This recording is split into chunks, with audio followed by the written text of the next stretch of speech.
Hello students, I am Dr. Sangeeta Singh from JDV Government Girls College Kota. I am going to teach you General English for BSc Part Hello 1. students, today we will study the fifth part of our second story, Baron Bhomik's Ailment. As usual, we will have text, then explaining and summarizing section, slide by slide, and then the last section of questions and answers. Here I start text. Baron lay down on his berth, hiding his face behind his paper bag. When he finished the first chapter, he turned his head cautiously and stole a glance at C. He seemed to be asleep. The illustrated weekly had dropped from his hand onto the floor. An arm was flung across his eyes, but from the way his chest rose and fell, it seemed as though he had fallen into a deep sleep. Baron looked out of the window. Open fields, trees, little huts, the barren landscape of Bihar flashed past. The noise of the wheels came very faintly through the double glass of the windows, sounding as though in the far distance a number of drums were being beaten in the same steady rhythm, dha dhinak, na dhinak, dha dhinak, na dhinak. So in the last video we saw Baron and C having lunch together in that train compartment.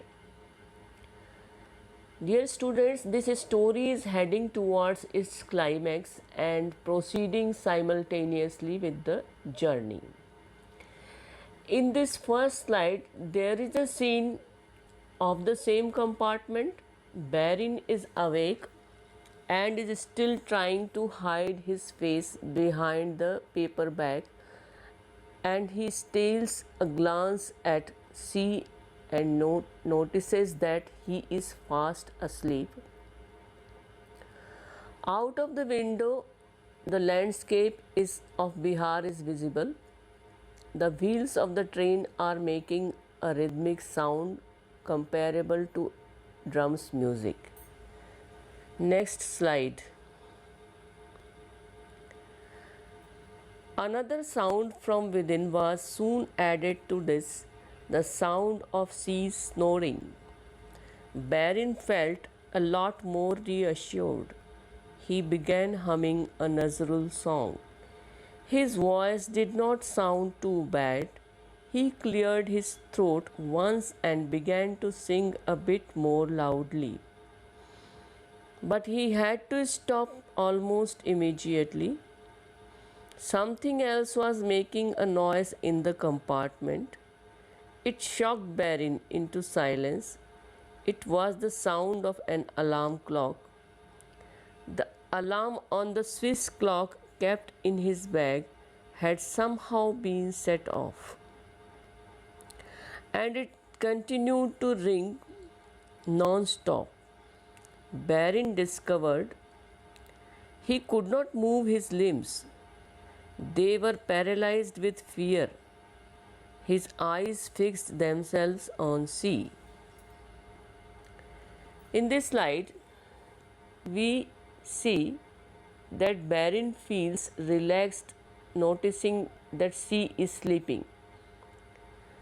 But the clock stolen by himself begins ringing the alarm. Baron feels shocked and afraid and looks at C. Next slide.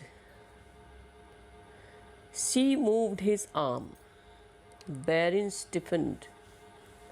C was now awake. He removed his arm from his eyes. Is that the glass? Is that glass? Could you please remove it? It's vibrating against the wall. The noise stopped the instant Baron took the glass out of the iron ring attached to the wall. Before placing it on the table, he drank the water that was in it. This helped his throat. But he was still in no mood to start singing again. Tea was served a little before they reached Hazaribagh Road. 2 cups of hot tea and the absence of any further curious question from C helped him relax more. He looked out once again, and in this third slide, C says that glass is making a noise. Coincidentally, as soon as Barin removes the glass and drank the water, next it was the time. Sorry. C says that glass is making a noise. Coincidentally, as soon as Barin removes the glass and drinks the water, the noise is stopped. Next, it was tea time, and C didn't ask questions, so Barin is relaxed. Next slide. Began humming softly. Soon he was able to forget totally the danger he was in. At Gaya, not unexpectedly, C got down on the platform and returned with 2 packets of peanuts. He gave one of them to Barin. Barin consumed the whole packet with considerable relish. The sun had set by the time they left the station. C switched the lights on and said, "Are we running late? What's the time on your watch?" Barin realized for the first time that C was not wearing a watch. This surprised him, and he could not help but show it. Then he remembered that C's question had not been answered. He glanced at his wristwatch. "It's 7:35, he said. In this slide, we see that at Gaya station, C got down and brought a packet of peanuts and asked about time, and Barin replies. Next slide.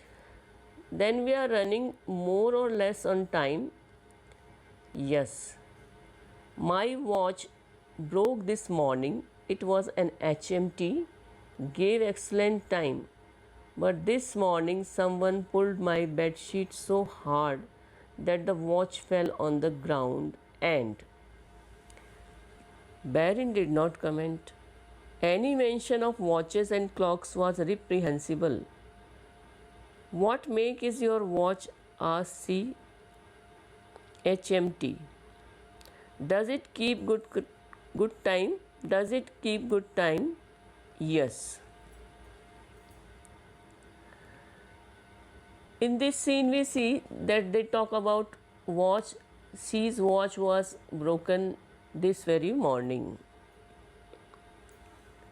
Next slide. Actually, I had been unlucky in the matter of clocks. Actually, I have always been unlucky in the matter of clocks. Barin tried to yawn, simply to assume an unconcerned air, but failed in his attempt. Even the muscles in his jaw appeared to be paralyzed. He could not open his mouth, but his ears continued to function. He was forced to hear all that she had to say. He was forced to hear all that she had to say. I once had a Swiss traveling clock, you see, made of gold. A friend of mine had brought it from Geneva. I had used it for barely a month and was carrying it with me on a train to Delhi, exactly like this, in an air-conditioned compartment like this. There were only two of us. Another Bengali chap.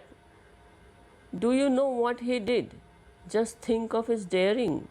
In my absence, while I may. So here Barin is listening the episode of C's stolen clock. As Barin has himself stolen that clock, he tries to yawn but fails in the attempt. Next slide. Have gone to the bathroom or something. He nicked that clock from me. He looked such a complete gentleman, but I suppose I am lucky he didn't murder me in my sleep. I stopped traveling by train after that. This time, too, I would have gone by air, but the pilot's strike upset my plans. Baron Vomic's throat was dry. His hands felt numb, but he knew if he said absolutely nothing after a tale like that, it would seem odd. In fact, it would seem distinctly suspicious. With a tremendous effort, he forced himself to speak. Did did you not look for it? Did you not look for it? Ha! Can any stolen object be found simply by looking for it? But for a long time I could not forget what the man looked like. Here we see that when she was telling how his clock was stolen, Baron's throat was dry due to the nervousness, but to normalize the situation, he asked whether she tried to search for the clock, and she answers that he couldn't forget the appearance of the co-passenger for a long time. Now it's time for questions and answers.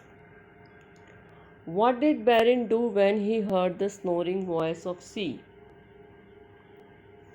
Answer: he began humming a Nazrul song.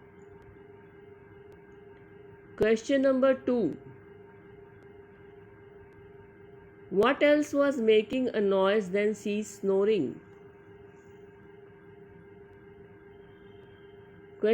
Answer: the Swiss clock's alarm bell. Question number 3. Which snack did C give Baron to eat? Answer: peanuts. Question number 4. Why did Baron try to yawn when C was talking about clocks? Answer is to assume an unconcerned air. I have given two typed answers, answer number 4 and 5, so as you may have a look how short or long the answer should be. It should be about 15 words, although you will be having multiple choice questions. Question number 5. What was Baron's reaction when Pulak told the story of his clock's theft? Answer: his throat was dry, his hands felt numb. Means he was very much nervous. Question number 6. What brand of the watches did both the passengers have?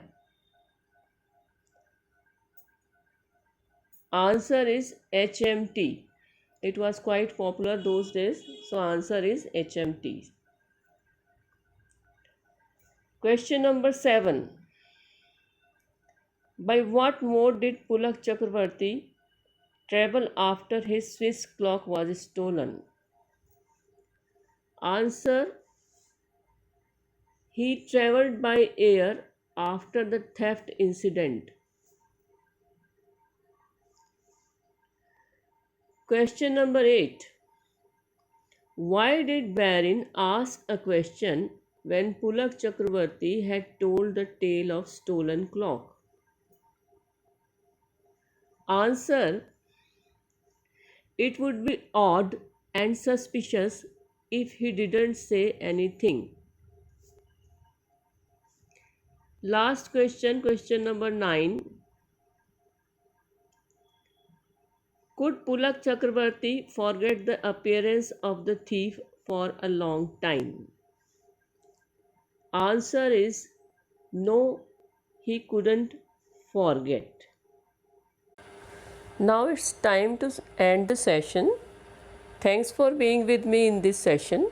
We will be meeting again with a new video. Till then, keep studying.